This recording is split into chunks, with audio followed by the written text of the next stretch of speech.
Out, Lowell said, his voice flat as the road. House is mine now. He didn't even brake properly. Just slowed enough for me to open the door before the truck jerked forward again, gravel spitting against my shoes. I stood there in the middle of nowhere, holding my old metal lunch pail, the one Ruth painted with little yellow daisies 40 years ago. The air smelled like burnt oil and summer dust. No phone, no wallet, just my thermos and the sound of my own breathing. My own son, my only boy, had just left me by the side of the road like a piece of furniture he didn't want anymore. I looked up. The sky was wide and empty, like his eyes when he told me to get out of the way of his life. But I didn't curse, didn't cry. I simply stood there, remembering the papers I signed last night. The ones he didn't know existed. Because when he kicked me out of my house, he didn't know it wasn't his anymore. And soon he'd find out the hard way. A mile down the road, I heard a horn honk twice sharp and familiar. A sky-blue Buick rolled toward me like a slow memory. Behind the wheel sat Quincy Fenn, my old neighbor and part-time chess nemesis. His mustache alone could have been elected mayor.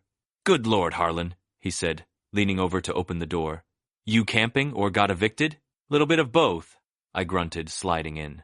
"My son decided I'm too old for the property market." Quincy blinked. "You mean your property?" "Technically," I said, stretching the word till it groaned. "It's no longer mine. Not since last night." He shot me a look. "You finally did it?" I nodded. "Moved every cent, every inch, even the ugly lamp Ruth loved." Quincy started laughing so hard he slapped the steering wheel. "Oh, Harlan, you sly coyote. You mean the boy just evicted himself?" I smiled for the first time that morning. Let's just say the new owner might be less forgiving about rent. As the Buick rolled on, I looked out at the open fields, the sunlight bouncing off the rearview mirror, and for the first time in months, I felt younger than 78, because the game had just begun, and for once, I was 3 moves ahead. We pulled into Quincy's driveway, the same one where his mailbox had leaned sideways since the Reagan administration. He refused to fix it, claiming it gave the house character. Inside, his kitchen smelled like burnt toast and legal trouble. Piles of old case files sat next to a half-eaten pie. He cleared a space with his elbow, sending crumbs flying like confetti. "All right, General," he said, pulling out a notepad. "Let's go over your masterpiece one more time." I sat down, feeling the cool of the chair's metal against my back. I transferred the house, the land, and the savings to the charitable trust. Remember the one Ruth started for the town's library fund? Of course. The same fund your son called a money pit for old ladies and broken chairs. I grinned. Exactly. I made that fund the new owner, which means when Lowell tries to sell, he'll have to convince the library board to sign. Quincy wheezed with laughter. "Oh, that board still meets at the diner, right? The one where his ex-girlfriend pours coffee?" I nodded. "Sweet Jolene. Still puts 3 sugars in his cup out of spite." The image of Lowell, red-faced, begging Jolene and a group of retirees for permission to sell his own house, it nearly made me choke on my coffee. But behind the laughter, something ached deep in my chest, because beneath all the tricks and paperwork, I still wished he'd called me Dad that morning. That night, I slept in Quincy's guest room, or as he proudly called it, the Museum of Bad Decisions. The wallpaper had ducks wearing hats, and the bed creaked every time I blinked. But it was warm, and that was more than I had yesterday. I lay there staring at the ceiling, thinking of Ruth. She'd warned me once, said Lowell was a man who wanted shortcuts to everything, even love. I'd laughed then, said he'd grow out of it. Turns out he just grew into it. On the nightstand sat an old photo of Quincy and me fishing in '89. My hair had color then, and I was still the kind of man who believed family could fix itself. But family, I've learned, is like plumbing. You ignore one leak too long, you'll wake up floating. In the quiet, I found myself chuckling. I imagined Lowell walking into his house tomorrow, bragging to his wife about taking charge, only to find envelopes on the counter official, looking ones each stamped property of Ruth Pierce Literacy Fund. He'd probably think it was junk mail. He never did open anything that looked like responsibility. Still, behind the humor, I felt something else. Not revenge, not pride, maybe grief wearing a different coat. because all I ever wanted was to leave him something worth keeping. And instead, I left him a lesson. I woke to the sound of Quincy swearing at his toaster like it owed him rent. "Damn it! Harlan! It burns one side and freezes the other! It's like living with Congress!" He handed me a plate with something that looked like scrambled regret. "Eat up. You'll need energy for what's coming." "What's coming?" I asked, taking a sip of his coffee, which, I swear, could have doubled as motor oil. He grinned. "News travels fast in this town. Word is, your boy's already strutting around the hardware store, bragging about being a homeowner." I nearly spit out the coffee. "Homeowner? The man's about to be a tenant of the public library." Quincy slapped the table. "Lord, I wish I could see his face when he figures it out. You think we should record it? We could win America's funniest lawsuits." We laughed until the old clock above the stove chimed 9, the same time I used to drive Lowell to school, back when he'd sit quietly in the passenger seat, tracing raindrops on the window. Back when he still looked at me like I could fix things. Now, I was fixing something else entirely. Not out of anger, but because maybe, just maybe, it would teach him to value what can't be sold. Still, I couldn't resist one small mischief. I picked up Quincy's landline and dialed the town paper. "Morning, Edna," I said sweetly. "You might want to check the property records for 312 Maple Lane. Seems the new owner's got quite the story." Her chuckle on the other end told me tomorrow's headlines were going to taste better than this coffee. By noon, the entire town knew. Quincy's kitchen radio crackled as the host of Morning Gossip and Amp. Gospel announced it with church-like drama. "Breaking news, the Pierce family home has been transferred to the Ruth Pierce Literacy Fund. Looks like the son's signature was missing on the last filing, and, well, that's a pickle, ain't it?" Quincy nearly dropped his fork. "They said your name on the radio. You're famous, old man." "Infamous," I corrected, though a grin tugged at my lips. "I can practically hear Lowell exploding from here." And right on cue, my phone rang. His number. I let it ring twice before answering. "Dad, what the hell did you do?" he barked. His voice cracked like a teenager's, which was poetic considering his maturity level. "I just followed your advice," I said calmly. "You told me to let go, so I let go of the house." "You transferred it to a charity. You wouldn't." "I would. I did. And technically, son, the library owns your lawnmower now. You might want to ask nicely before you trim the grass." I could hear his wife whispering something in the background, probably Googling how to undonate a house. He hung up with a noise somewhere between a growl and a sob. Quincy snorted so hard, milk came out his nose. "Bless that boy," he said between laughs. "He's the only man I know who could lose a house faster than he loses his temper." I smiled, but inside, the laughter dimmed, because as much as he deserved this, it still hurt to be right about him. Still, the best lessons come with late fees. By afternoon, there was a thunderstorm brewing, not in the sky, but in Quincy's driveway. Lowell's shiny SUV screeched to a stop, and out stomped my son, red-faced and foaming like a cappuccino. "Dad!" he shouted, slamming the car door so hard it echoed off the mailbox. "You can't do this! You can't just give away my inheritance!" "Your inheritance?" I leaned against Quincy's porch rail. "Son, you can't inherit what's still alive." He froze for a second, trying to process that like a bad math problem. "That's our house! Mom would have wanted me to have it!" "Ruth," I said softly, "wanted you to read, not repossess." Quincy, God bless him, popped his head out the door holding a plate of oatmeal cookies. "Cookie champ?" Lowell's glare could have melted steel. "You think this is funny?" Quincy shrugged. "Little bit, especially since you parked on library property." "That did it." Lowell's jaw dropped so fast, I thought I saw the ghost of common sense trying to escape. He stormed off toward his car, muttering things I hope the angels were too busy to hear. Tires squealed, mud flew, and a piece of his bumper stayed behind like a donation. Quincy turned to me, munching on a cookie. "You think he'll calm down?" "Eventually," I said, "right after he realizes his car is still registered to the same address he doesn't own." Quincy snorted. "Oh, that's poetic justice." "Not yet," I murmured, staring at the road he'd just torn down. "Poetic justice comes when he learns why I did it." That evening, After the storm and the shouting were gone, I sat alone in Quincy's porch swing. The wood creaked like it had its own memories. The air smelled of wet grass and lightning. In my pocket was an envelope I'd been carrying for years, the one Ruth had written before she passed. She'd told me not to open it until Lowell forgets what kindness means. I'd thought she was just being poetic. Turns out she was downright prophetic. I unfolded it carefully. Her handwriting danced across the page, still neat, still full of patience. Harlan, if you ever have to choose between saving what's yours and saving what's right, pick the second. A house can hold memories, but it can also hold a person prisoner. Set it free, and maybe he'll learn what home really means. I sat there, blinking away the sting behind my eyes. The swing moved on its own now, like Ruth was still pushing it from the other side. Quincy came out with 2 mugs of cocoa, the steam curling up like question marks. You okay, partner? Yeah, I said, smiling faintly. Just reading orders from the boss. He chuckled. She's still telling you what to do? Always, I said. But this time, I think she's right again. We sat in silence for a moment. The world was quiet, except for the croak of frogs and Quincy slurping too loud.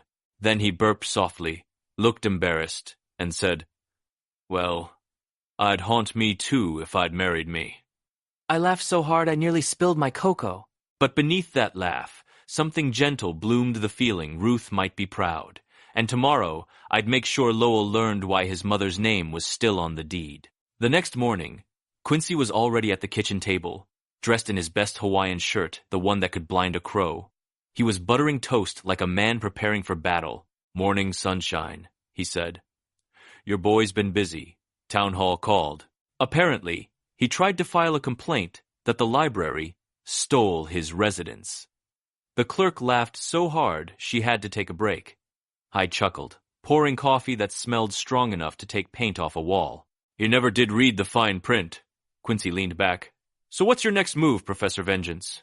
Teaching moment, I said. He's coming here later to negotiate. I'll give him something worth keeping. At noon, Lowell showed up again, tie crooked, hair frazzled, and an expression somewhere between fury and panic. Dad, I'm serious, he began. You've made me a joke in this town. Do you have any idea how humiliating this is? I set my coffee down and looked at him quietly. Son, you did that all on your own. He frowned. What's that supposed to mean? It means you forgot the one thing Ruth always said. You can't own people, even if you think you own the house they live in. He rolled his eyes. I don't need another lecture. I need my house back. Then maybe start by earning it, I said, handing him a folder. He opened it. His jaw dropped. Inside was a letter of employment from the very same library that now owned his home. They're hiring, I said with a grin. Part-time maintenance, decent pay, and the job comes with a key if you can swallow your pride. Quincy almost choked on his toast, trying not to laugh. Lowell glared at both of us. You've lost your mind. Maybe, I said softly. But at least I didn't lose my soul. He didn't answer. Just stared at that paper, torn between anger and something he hadn't shown in years. Shame. For the first time in a long while, I saw a crack in that arrogance. Just a hairline one, but enough for light to get in. 2 days later, Quincy and I drove to town, mostly to accidentally witness the interview. Quincy brought popcorn, actual popcorn. We parked across the street from the little brick library, Ruth's library. The windows were dressed with lace curtains, and the sign out front still read, Ruth Pierce Literacy Fund, where every story has a home. Lowell arrived in a suit that screamed, I Googled professionalism. He kept tugging at his tie like it was trying to choke him, and, honestly, it might have been doing the Lord's work. Inside, through the glass door, we saw Mrs. Templeton, the head librarian, a 90-year-old general in a floral cardigan. She adjusted her glasses, eyed him up and down, and said something that made him freeze. I could almost read her lips. You're the son who didn't return your overdue books in '03, aren't you? Quincy snorted so loud I had to elbow him. That woman remembers every late fee since Nixon, he whispered. A few minutes later, Lowell emerged, pale and quiet, holding a mop. She hired him, I said. Quincy's jaw dropped. Oh, This is better than daytime television. Lowell looked across the street and saw us. For a second, he didn't scowl, he just stood there, awkward and uncertain, as if all that pride had finally sprung a leak. He crossed the street, mop still in hand. "Dad," he said softly, "she told me why you donated the house. Said you wanted people to keep learning here, not fighting over it." "That's true," I replied. "I just didn't expect one of them to be you." He cracked the faintest smile. "You think this job's gonna fix me?" "No," I said, "but it might teach you to clean up after yourself, literally and otherwise." Even Quincy couldn't help laughing, nearly spilling popcorn all over his lap. Lowell shook his head, embarrassed but smiling the kind of smile I hadn't seen since he was a kid. And for the first time in years, he didn't look like an enemy. He just looked like my son. The next week, I started visiting the library again, not out of curiosity, but out of habit. It still smelled like Ruth. Old paper, lavender, and something faintly sweet, like forgiveness. Lowell was there, wearing an oversized janitor's uniform that made him look like a child trying on adulthood. He was mopping the floor, humming under his breath off-key, but trying. When he saw me, he straightened up. "Morning, Dad." I froze. It had been years since he said Dad without sarcasm stapled to it. "Morning," I said, pretending to read a shelf label upside down. "You missed a spot," he grinned. "I know, I left it for you." Mrs. Templeton waddled by, eyeing him like a hawk. "Mr. Pierce, Jr.," she said sternly. "Don't forget to dust the biography section. You're standing in front of your father's favorite author, Mark Twain." He nodded obediently, then whispered to me, "She scares me more than the IRS." I laughed, maybe a little too loudly, earning a shush from two old ladies knitting by the window. Lowell sighed, leaning on the mop. "You know, I used to think this library was just full of useless books, but now I kind of like it. It's quiet." "Quiet's underrated," I said. "It's where truth tends to speak up." He looked at me for a long moment, that same stubborn boy who once slammed doors now standing in a place built for learning. Then, almost shyly, he asked, "You think Mom would be proud?" I smiled, pointing to the portrait of Ruth hanging above the main desk. "She already is. You're finally in her favorite chapter." Quincy, who'd snuck in just to watch, whispered from behind a newspaper, "If this turns into a hug, I'm charging admission." And yet, for once, I didn't mind being the show. Because maybe this wasn't revenge anymore, maybe it was redemption in overalls. By the third week, Lowell had learned how to fix the squeaky door, alphabetize the children's section, and survive Mrs. Templeton's lectures on dust ethics. He even started helping little kids find books. One afternoon, I watched from my corner chair as a tiny girl handed him a crayon drawing that said, "Thank you, Mr. Mop." He laughed awkwardly, stuck it to the bulletin board, and whispered to me later, "Dad, I think I've been promoted to mascot." "Careful," I teased. "The pay raise is one extra cookie at story time." He rolled his eyes, but smiled that same sideways grin Ruth used to have when she caught me pretending not to cry at movie endings. Outside, autumn leaves were piling along the curb. The same road where he once left me standing alone was now lined with golden trees, soft and forgiving. "Funny," Lowell said, watching through the window. "I used to think success was about owning more than you need. Now I'm just happy I still have a place to sweep." "You learn the difference," I said quietly. "Some people chase houses, others build homes." He nodded, thoughtful. "You ever gonna move back in?" I smiled. "I already did. Just took a different key this time." He didn't answer, just picked up his mop again, this time with purpose. And for the first time in years, I didn't see a stranger in my son. I saw the boy Ruth and I raised finally back from wherever pride had taken him. Quincy popped his head in through the door, whispering like a conspirator. "So, is this your new sitcom?" "Because if it is, I want royalties." We both burst out laughing loud enough to earn a sharp shh from Mrs. Templeton, who muttered, "Men can't even be quiet in a library dedicated to peace." But peace, it turned out, was exactly what we'd found. A month later, the library hosted a dedication ceremony for the newly restored reading hall funded, fittingly, by Ruth's old trust. The mayor showed up, wearing a suit 2 sizes too hopeful, and reporters took photos like it was the Oscars for people who still use bookmarks. I sat in the front row, clutching my cane like a trophy, while Lowell set up chairs and guided guests with a politeness I didn't even recognize. Every "yes ma'am" and "right this way" sounded like music I hadn't heard since his childhood. When Mrs. Templeton introduced me to speak, I almost refused. Public talking isn't my thing. But then I saw Ruth's portrait above the shelves, smiling in that way that said, "Don't mess this up, Harlan." I cleared my throat. My wife started this fund because she believed stories could save people. I used to think she meant fairy tales.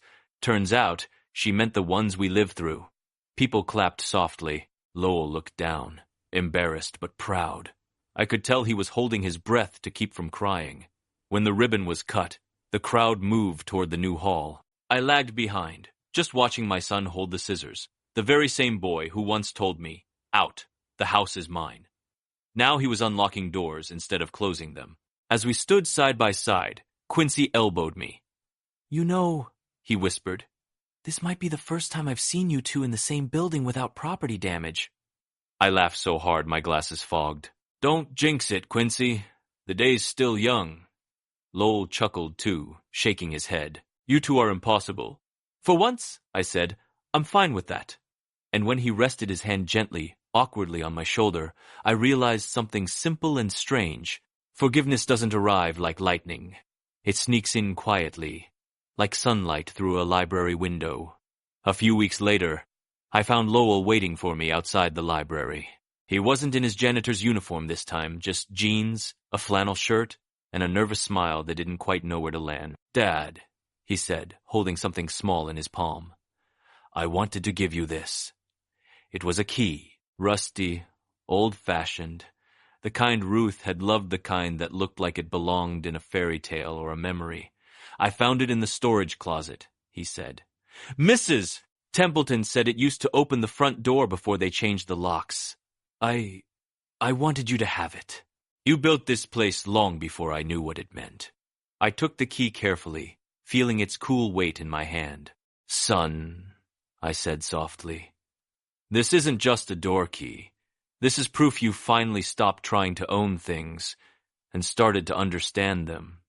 He smiled, a little shy. "Guess that makes me late to the lesson." "Late," I said, slipping the key into my pocket, "is better than never showing up." We sat together on the steps, watching kids run in and out of the library, their laughter echoing through the brick hallways. Lowell rubbed the back of his neck. "You know, I used to think you gave the house away to punish me." "Maybe I did for 5 minutes," I admitted with a chuckle. "But after that, I realized I just wanted to give you a home that couldn't be measured in square feet." He laughed quietly. "You and Mom always talk in riddles. You know that? That's because we never had the patience to explain simple things to stubborn people." He nudged me playfully. "Guess I had it coming." "Guess you did," I said, smiling. Then Quincy pulled up in his Buick, honking like a circus act. "You two hugging again? Lord help us, I can't handle this many emotions before lunch," Lowell groaned. "Is he ever serious?" "Only during breakfast," I said. "After that, he's mostly cholesterol and opinions."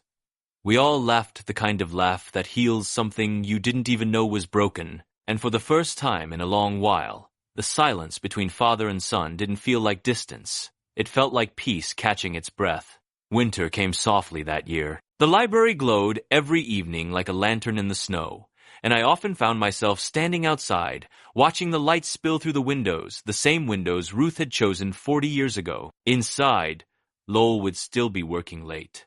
Sometimes helping kids with homework, sometimes fixing a shelf, sometimes just sitting at the front desk, reading quietly. I never disturbed him. I didn't need to. One night, as I was about to leave, he spotted me through the glass and waved.